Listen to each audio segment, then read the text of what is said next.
1021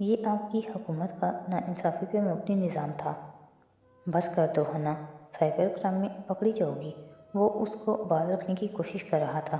ایویں علیشا، تمہارے اس ایک خط نے مجھے ذہنی طور پہ بہت پیچھے دھکیل دیا تھا۔ دوستوں کو تم جیسا نہیں ہونا چاہیے۔ دوستوں کو دوستوں کی خامیاں نرمی اور پیار سے بتانی چاہیے، اور خامی سے زیادہ ان کا حل بتانا چاہیے۔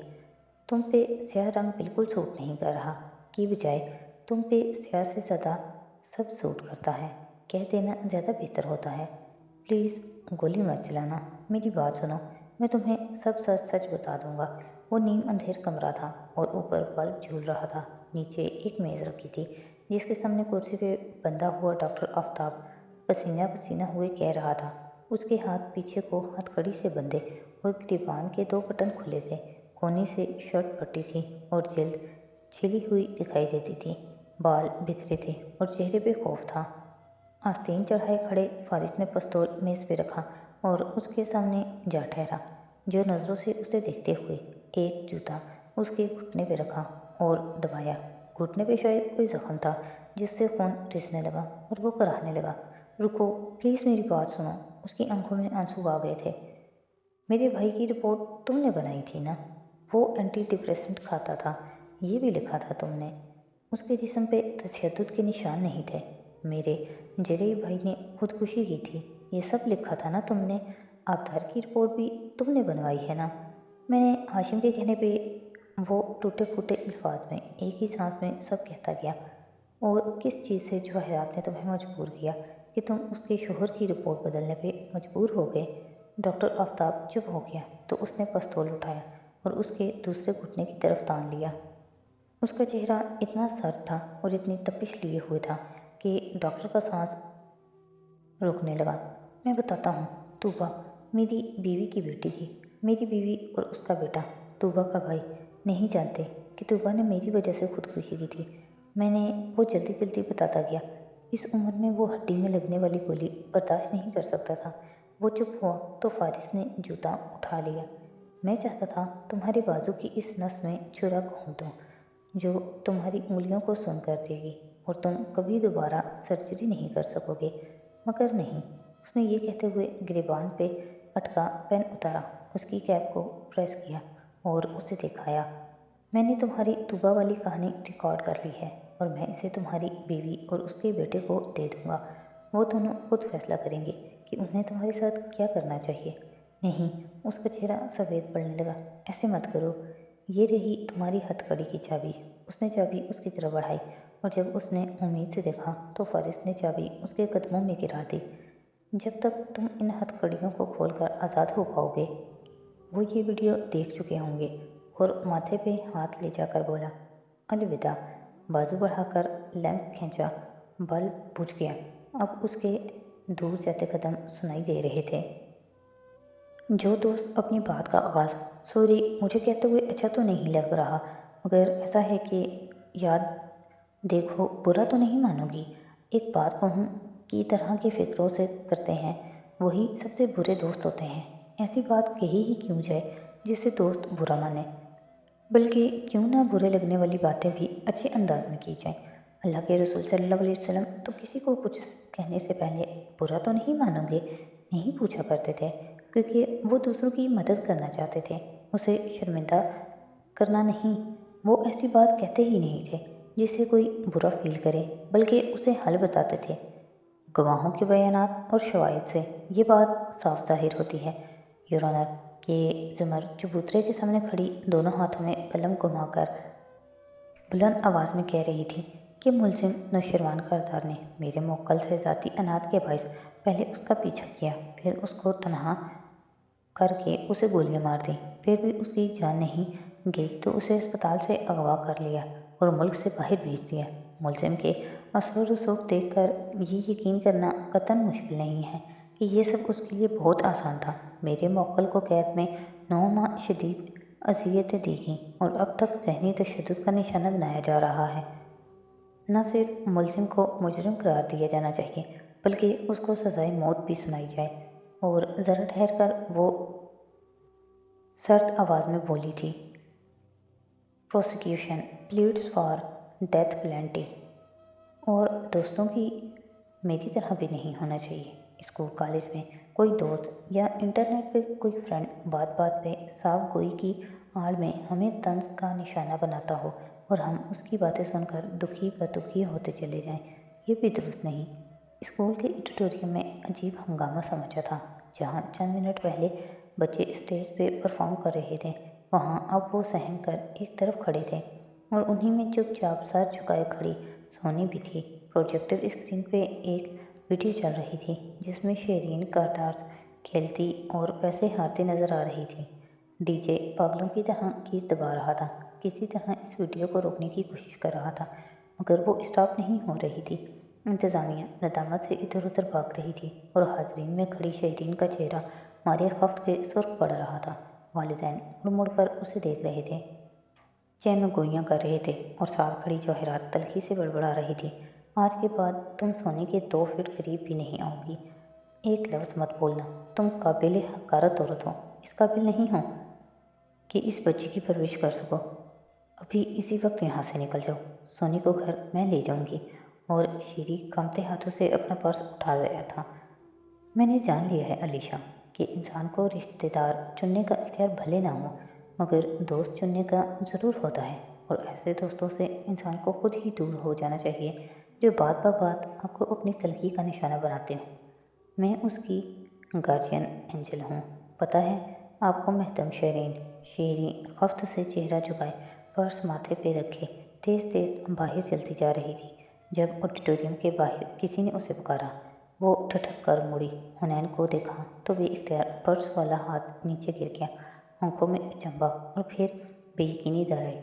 تم نے کیا ہے یہ؟ میں ہمیشہ سوچتی تھی کہ ہر بری گھڑی میں فارس قاضی کے ساتھ کیوں ہوتی ہوں۔ وہ سینے پہ بازو لپیٹے اپنا ٹیبلٹ ایک ہاتھ میں پکڑے سادگی سے کہہ رہی تھی، جب وارث ماموں کو مارا گیا تب میں ان کے ساتھ تھی، جب زرتاشا کو گولی لگی تو وہ میرے ساتھ ہوٹل میں تھے، جس قمر الدین کے قتل کا الزام لگا ان پہ، اس کے قتل کے وقت اس صبح بھی وہ میرے ساتھ تھے۔ پھر اس رات جب تم نے اور سائیکو شوہر زمر کو مارنا چاہا تب بھی میں فارس قاضی کے ساتھ تھی۔ پتہ ہے کیوں؟ وہ 2 قدم قریب آئی اور اس کی آنکھوں میں دیکھا، کیونکہ میں فارس قاضی کی گارجین اینجل ہوں، اور میرا کام ہے اس کے راستے کی چھوٹی موٹی جڑی بوٹیوں کو صاف کرنا۔ اور وہ آگے بڑھ گئی۔ شیری مارے غصے کے پیر پٹک کر رہ گئی، مگر اس کے پیچھے نہیں جا سکتی تھی کیونکہ وہیں سے سارے والدین نکل کر آ رہے تھے۔ اور علیشا، میں نے یہ بھی جان لیا ہے کہ ہم اپنے دوستوں کو تبدیل نہیں کر سکتے، صرف ان کو بدل سکتے ہیں۔ ہم ان کا رویہ اور ان کی عادات نہیں تبدیل کروا سکتے، ان سے اس لیے دوست بدل لینا چاہیے، زیادہ بہتر ہے، ہر وقت کی دل آزاری سے۔ یور آنر، مسز زمر کے افسانوں کے برعکس ہاشم اب چبوترے کے سامنے دائیں سے بائیں چلتا، ہاتھ ہلا ہلا کر متانت سے کہہ رہا تھا، اس کیس میں فی الحال تک صرف یہی ثابت ہوا ہے کہ ساتھی یوسف کو کسی نے اغوا نہیں کیا تھا، وہ واقعی زخمی ہوا تھا، اور یہ اس کے ساتھ زیادتی تھی۔ ہم بھی چاہتے ہیں کہ اس کے مجرم نیاز بیگ کو، جو جرم قبول کر چکا ہے، واقعی سزا ملنی چاہیے، مگر انتہائی افسوس سے کہنا پڑ رہا ہے کہ اس گولڈ ڈگر لڑکے نے اپنی زخمی حالت کا ناجائز فائدہ اٹھایا اور شوال میں مقیم اپنے دوست کو، جو کہ اس کا سہولت کار ہے، سے کہلوا کر خود کو خود غائب کروایا۔ ہر گواہ چیخ چیخ کر بتا چکا ہے کہ سعدی یوسف کی سرگرمیاں مشکوک تھیں اور وہ شرپسند عناصر کے ساتھ میل جول رکھتا تھا۔ اب چونکہ وہ واپس آ چکا ہے تو اپنے اتنے مہینوں کی گمشدگی کو کور اپ کرنے کے لیے اس نے ایک امیر خاندان کو نشانہ بنایا تاکہ کیس کے دوران وہ خاندان سیٹلمنٹ کے نام پہ اس کو بھاری رقم ادا کرے، اور تیسرے فریق کے ذریعے بار بار اس نے کیس سیٹل کرنے اور پیسے لینے کا عندیہ بھی ظاہر کیا، مگر ہم نے ٹھان لی تھی کہ پیسے نہیں دیں گے بلکہ انصاف لیں گے، اور اس کی آواز عدالت میں گونج رہی تھی اور سب خاموشی سے سن رہے تھے۔ میں یہ نہیں کہتی کہ دوستوں کو ان کی خامیوں سے آگاہ ہی نہ کیا جائے، بلکہ ان کی ہر وقت جھوٹی تعریفیں کی جائیں۔ میں صرف یہ کہتی ہوں علیشا کہ اللہ کے رسول صلی اللہ علیہ وسلم سے زیادہ سچا کوئی نہیں تھا، مگر جب وہ سچ بول کر بھی اپنے ساتھیوں کا دل نہیں دکھاتے تھے تو ہمارے سچ ہمارے دوستوں کو افسردہ کیوں کر دیتے ہیں؟ ہم سچ بولنے سے پہلے برا نہ ماننا کہہ کر کیوں قرارداد کراتے ہیں کہ بات برا ماننے والی ہی ہے؟ کثرت کا در کی اب